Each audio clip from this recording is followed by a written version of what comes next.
Bambang Pamungkas tadi.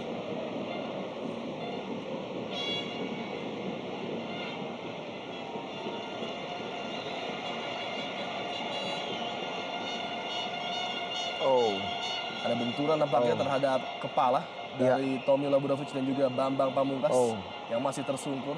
ya tadi memang kita lihat BP kepalanya terbentur, di mana Tomislav tadi melakukan heading dan yang ditanduk adalah kepala dari BP, menyebabkan BP tersungkur saat ini.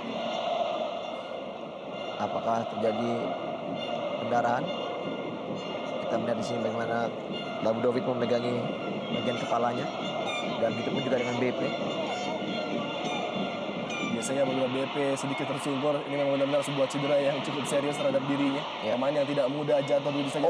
Benturan di bagian belakang kepala tadi secara tidak sengaja ketika duel di udara antara Tomislav Labudovic dan Bambang Pamungkas.